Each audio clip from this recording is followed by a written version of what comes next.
morning, everybody. Welcome to Storytime on Screen. My name is Miss Heather, and we are so glad to have you with us today. If you are here with a grown-up, you can have your grown-up put your name in the comments or in the chat, and it will show up for me so we can say hello to whoever is here this morning.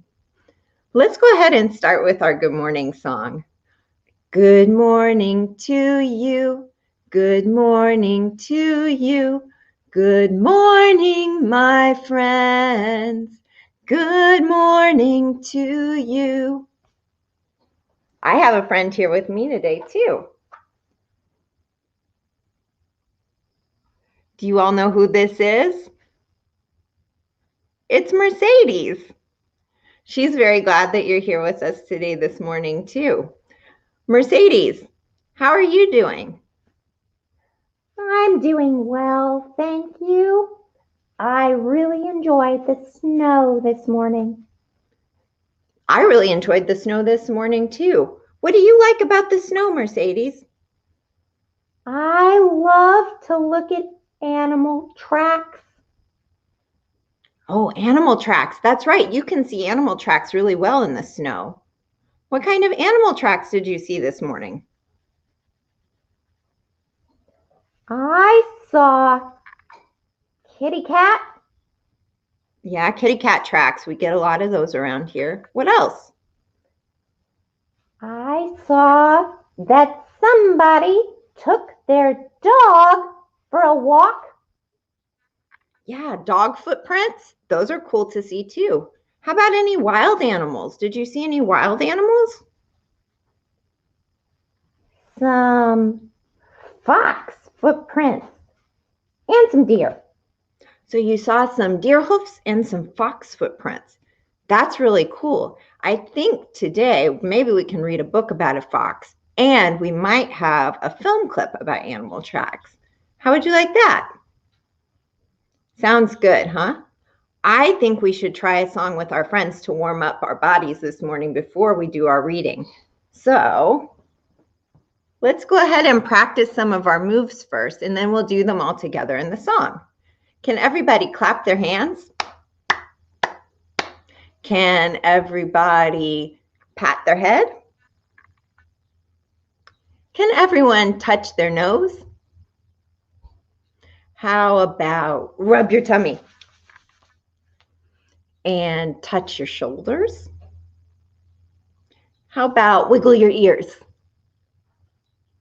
and stick out your tongue? Great. Those are some of the moves that are going to be in our song. So we're going to listen to the song and follow directions, and we'll do all of our dancing together. All right, here we go. If you want to hear a story, clap your hands. If you want to hear a story, clap your hands. If you want to hear a story, then you've really got to show me. If you want to hear a story, clap your hands. If you want to hear a story, pat your head. If you want to hear a story, pat your head. If you want to hear a story, then you really got to show me. If you want to hear a story, pat your head. If you want to hear a story, rub your tummy. If you want to hear a story, rub your tummy. If you want to hear a story, then you really got to show me. If you want to hear a story, rub your tummy. If you want to hear a story, touch your nose. If you want to hear a story, touch your nose. If you want to hear a story, then you've really got to show me. If you want to hear a story, touch your nose. If you want to hear a story, touch your shoulders. If you want to hear a story, touch your shoulders. If you want to hear a story, then you really got to show me. If you want to hear a story, touch your shoulders. If you want to hear a story, wiggle your ears. If you want to hear a story, wiggle your ears. If you want to hear a story, then you really got to show me. If you want to hear a story, wiggle your ears. If you want to hear a story, stick out your tongue. If you want to hear a story, stick out your tongue. If you want to hear a story, then you really got to show me. If you want to hear a story, stick out your tongue. If you want to hear a story, sit real quiet. Shh. If you want to hear a story, sit real quiet. Shh. If you want to hear a story, then you really have to listen. If you want to hear a story, sit real quiet. Shh. Great job, everybody. Let's get our first book.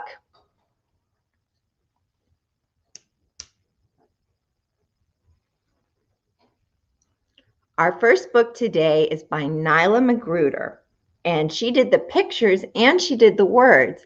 And Nyla Magruder is from Maryland. She grew up here and she went to college here, so that's pretty cool. And this story is called How to Find a Fox.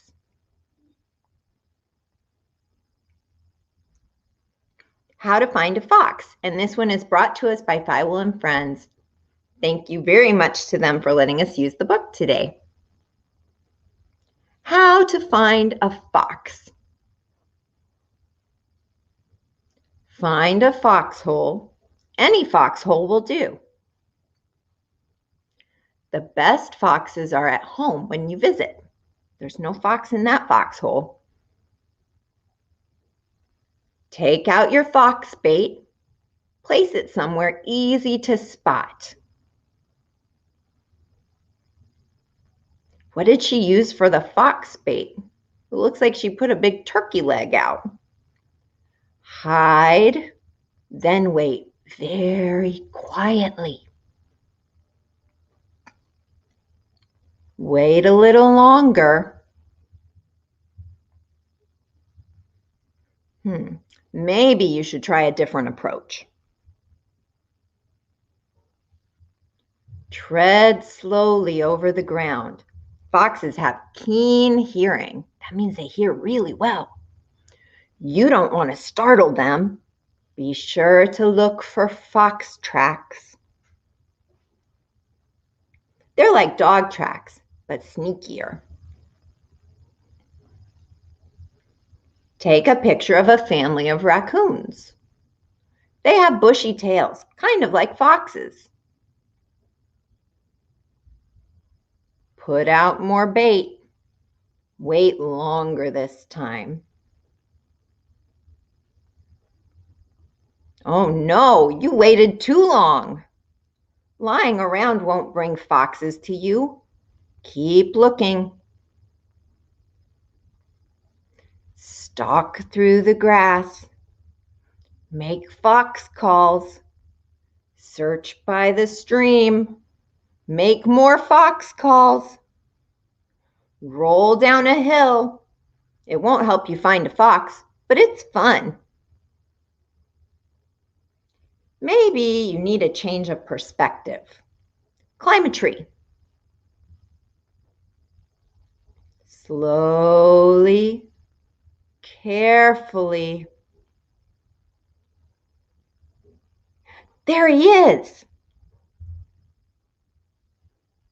Climb down from the tree. He's getting away.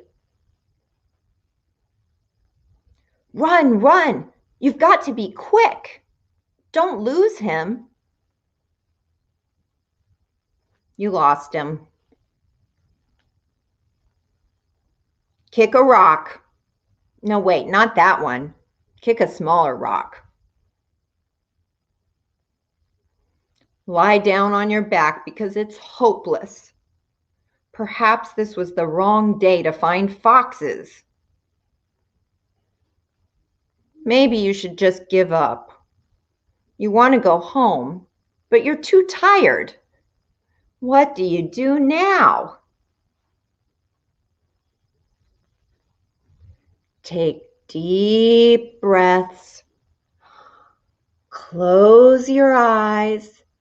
Take a walk in your mind. Now's not the time to give up. What you're looking for is closer than you think. You've got a feeling that it's staring you right in the face. Some days, a fox doesn't want to be found. Some days, he wants to find you. Congratulations, you are a master at finding foxes. She took a lot of pictures of the fox.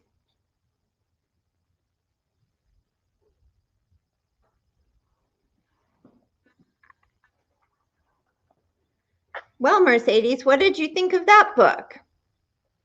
I loved it. Well, what do you like about it? I love foxes, and I'm very photogenic, so I love cameras too. Great. Photogenic means that when people take a picture of you, you look really good, right? That's a big word. I'm impressed that you know that. I love big words. That's great. Words are really fun. What other big words do you know? I know a word that's really big. Okay, go for it. Can you tell us your really big word? Stupendous.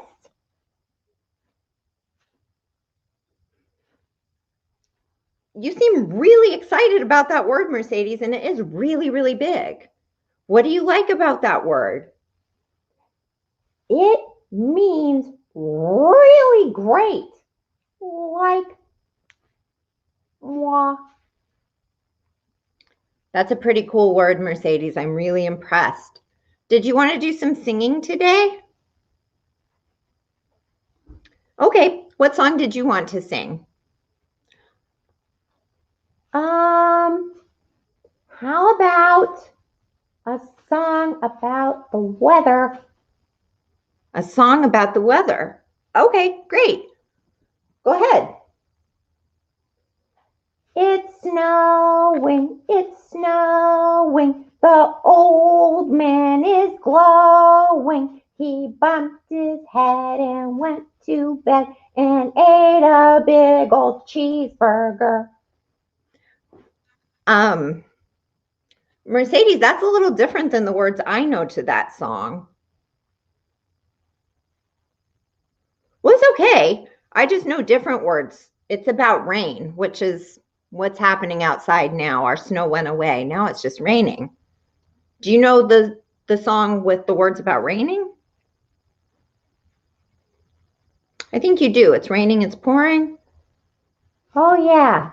That's one of my favorites. You want to try that one? Maybe some of you know that song too. It's raining, it's pouring. Maybe you can sing it with Mercedes.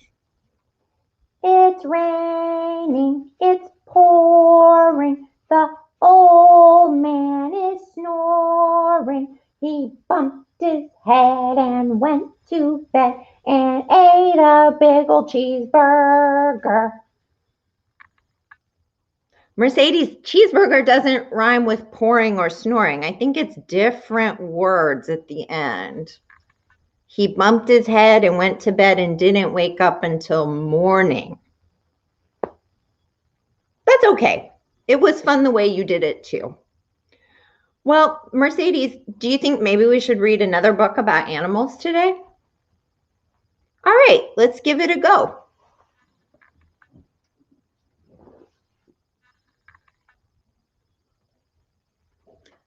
My Pet Wants a Pet. And this book is by Elise Broach, and it's illustrated by Eric Barkley.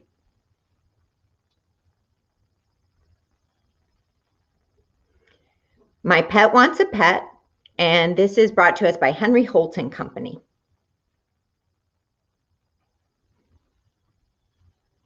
Once there was a boy who wanted something to take care of, something of his very own. He begged, and he begged, and he begged his mother. Until, what do you know? She said yes. He got a dog. The boy loved his puppy. He fed him and played with him and cuddled him in his arms. The puppy loved his boy. He licked him and jumped on him and fell asleep in his lap. They had the best time together, the boy and his pet. Such a good time, in fact, that the puppy decided he too wanted a pet. The boy's mother thought this was a terrible idea. "The puppy is your pet," she said. "He does not need a pet." But the boy understood that the puppy wanted something to take care of, something of his very own. And so the puppy got a kitten, a furry orange kitten. Truth be told, the boy was surprised at this choice. "Dogs chase cats," he told the puppy. And the puppy did chase the kitten, but only as a game. And afterward, he let her eat from his bowl and play with his ball, and they dozed in the sun side by side. In fact, they got along so well and had so much fun together that it wasn't long before the kitten herself wanted a pet. When the boy told his mother this, she looked at him like he was crazy. "That kitten is the pet of your pet. She certainly does not need a pet." But the boy and the puppy understood that the kitten wanted something to take care of, something of her very own. And so the kitten came home one day with a bird, a pretty red bird. Now, once again, this seemed like an odd choice. "Cats catch birds," the boy told the kitten. And the kitten did sometimes pounce on the bird, but really it was all in good fun. The kitten made sure that the bird had water and places to fly and perch, and they got along so well and did so many marvelous things together that soon enough, what do you think? The bird wanted a pet. "Now this is getting ridiculous," said the boy's mother. "That bird is the pet of your pet. She does not need a pet."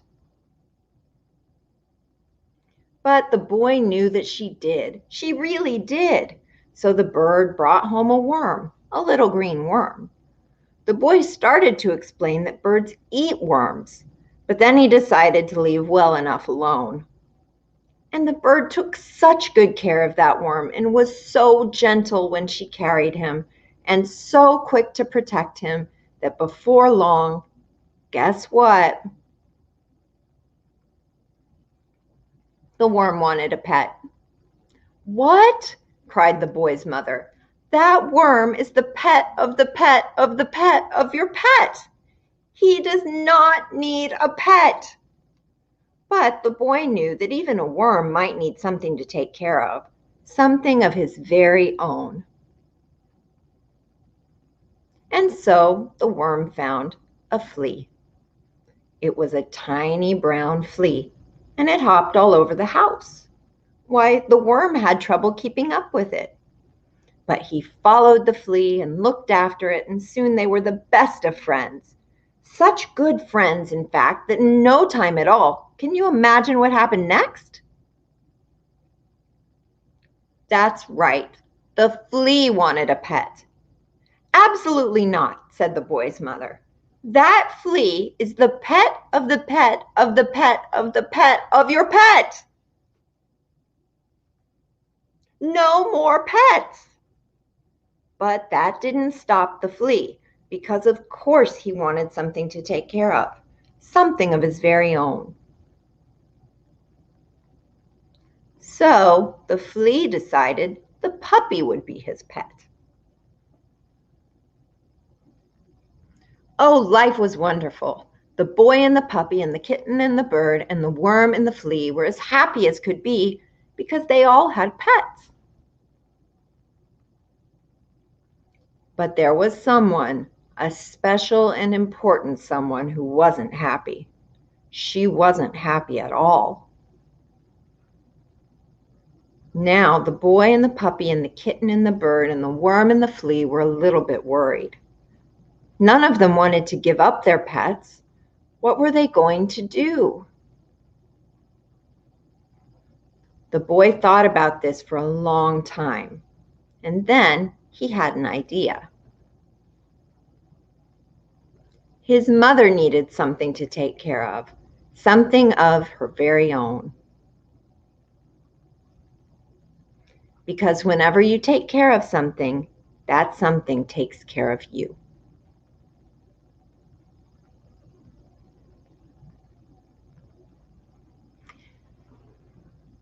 And I think now we have Miss Amy here from Old Greenbelt Theater to do a craft with you all.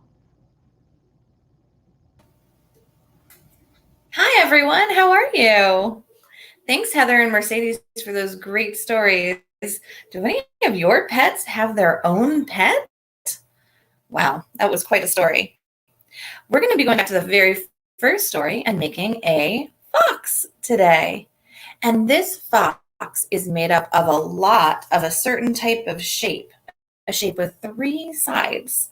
This is a triangle. So we're going to be making a lot of triangles today to make our fox. What we'll need are 3 popsicle sticks, because 3 is the magic triangle number, a piece of construction paper, a pair of scissors, and some glue and markers. So very first, we're going to stick our popsicle sticks together to make a triangle. I've already put glue on my 3 corners. Look at that. 3 sides. 1, 2, 3. 3 angles. 1, 2, 3. Now, we're going to take our construction paper and we are going to cut it so that it only covers the inside of the triangle. You can do this by gluing it down on the back first, or you can measure and cut. It's up to you. So I'm going to glue mine down first. I'm going to take my glue stick and I'm going to spread a lot of glue on the back, on one side of my popsicle sticks.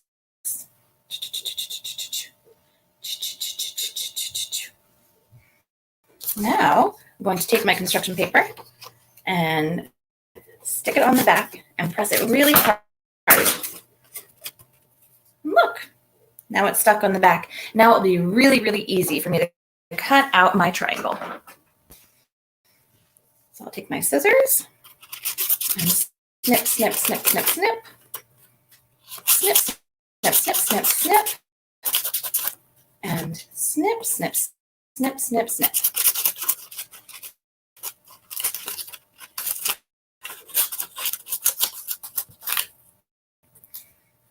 Is it looking like a fox yet? Not really. What do foxes have? Foxes have pointy faces. That's why we're using our triangle for the pointy face. They also have pointy ears.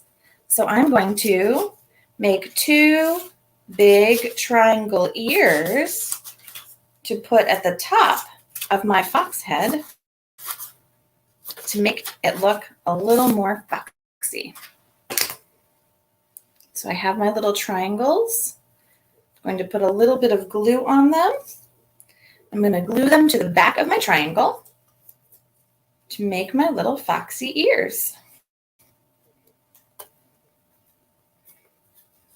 There's 1.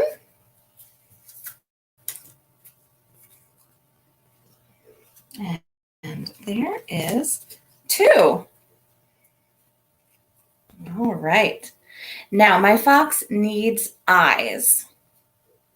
2 eyes. You could use a marker to draw your eyes, but I actually have some super fun googly eyes. If you have any of these at home, you can use them or you can use the marker. So I'm going to put glue on the back of the eyes so I can glue them to my foxy face.